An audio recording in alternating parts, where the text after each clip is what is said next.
A miostatina, ela é uma proteína, tá? Que fica circulando no seu sangue e ela trava o ganho de massa muscular. Ela coloca uma barreira, ela fala, não, daqui não vai passar. Por quê? Porque é desinteressante. Mas por que desinteressante? Porque pensa num coração sem miostatina, morre. Então, ela está ali para limitar isso. Porém, existem alguns produtos inibidores da miostatina, o que vai aumentar o seu volume muscular. Agora, será que funciona? Será que é eficiente? Será que funcionando não é maléfico à nossa saúde? Quais são os produtos que funcionam? Enfim, tudo isso no vídeo de hoje. Tudo sobre miostatina, inibidores de miostatina. Então, já clica no gostei, se inscreva aqui no canal. Um prazer ter você aqui. E hoje você vai aprender sobre miostatina. Lembrando que mio já vem de músculo, então a gente já vai falar diretamente disso. Então, quanto mais miostatina você tem no seu corpo, menos massa muscular você tende a ter. Com menos massa muscular, é normal que você carregue mais gordura corporal. Então, a miostatina é uma vilã?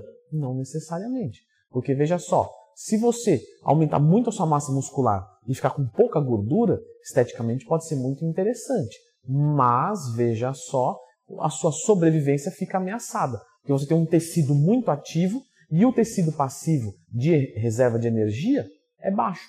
Então, não é interessante. E por que seria interessante, então, um inibidor de miostatina? Ele está sendo muito pesquisado porque justamente, por exemplo, no caso da AIDS, no caso de uma sarcopenia acentuada, uma miopatia, um problema congênito, uma anomalia genética, tudo isso pode causar uma perda de massa muscular acentuada e existindo algo assim, o problema é minimizado. Lembro de uma vez que recebi uma pergunta de um aluno meu, Leandro, o que é o GDF8? GDF8 é a miostatina num nome mais requintado.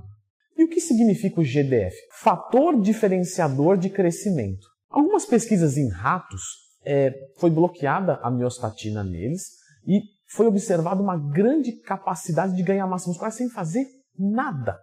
Nada. O rato não fazia nada e ele era enorme. Então você percebe que nem de estimulação seria necessário, não precisaria nem treinar para esse músculo aumentar. Só que o que aconteceu? Esse rato ficou forte e aumentou a resistência vascular. Como assim, Leandrão? Veja só, eu tenho uma veia que passa aqui. Se o meu braço é 10 vezes esse tamanho, essa veia, em termos de centímetros, vai ser maior. E o meu coração vai ter que fazer mais força para atravessar. Isso é uma resistência vascular, um dos tipos.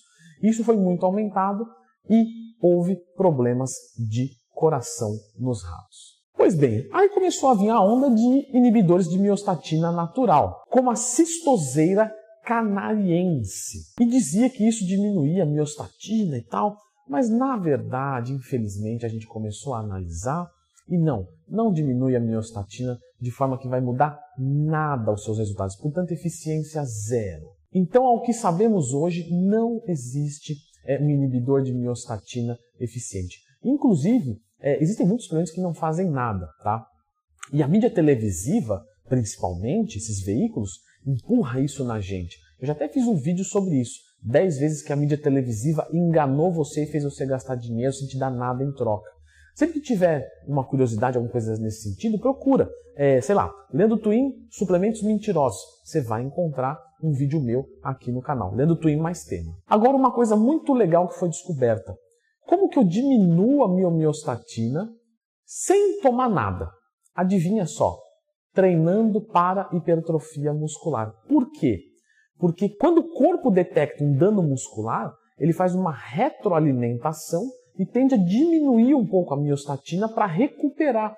Então, o próprio treinamento diminui a miostatina. E é por isso que um treinamento constante, além de tudo, claro, tem outras coisas, ele tem um poder anabólico. Outra coisa que também inibe a miostatina é uma dieta com baixa caloria. Justamente por quê? Porque aumenta a degradação proteica. Então, sempre que há uma perda de massa muscular, um dano na massa muscular, a miostatina tende a ficar inibida. Aí muitas pessoas vão falar assim, então eu vou zerar o carboidrato. Só que aí que tá, você aumenta a miostatina e diminui um monte de outras oportunidades de se construir massa muscular. Portanto, não é eficiente fazer isso. E não é num nível muito grande, porque, por exemplo, foi observado que a miostatina quando ela diminui, isso aumenta uma fragilidade nos tendões. E isso justamente você não observa em quem pratica atividade física. O tendão dele tende a ficar cada vez mais forte. Então, se fosse uma inibição muito gigante, o cara que faz zero carbo, ele não vai ficar com o tendão mais fraco, muito mais fraco por causa disso. Então, se fosse muito impactante, nós começaríamos a observar outras coisas.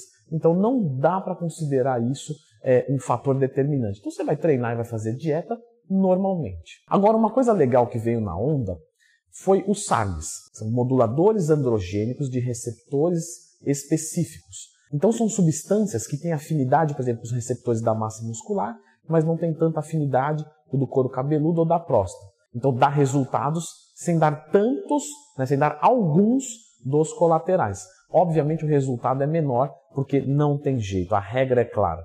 Se a droga é boa, dá colateral pra caramba. Se não dá colateral pra caramba, também não é tão anabólica. Mas é uma opção realmente menos agressora à saúde. Isso é fato. E existe um dos SARMs lá, que é o YK11.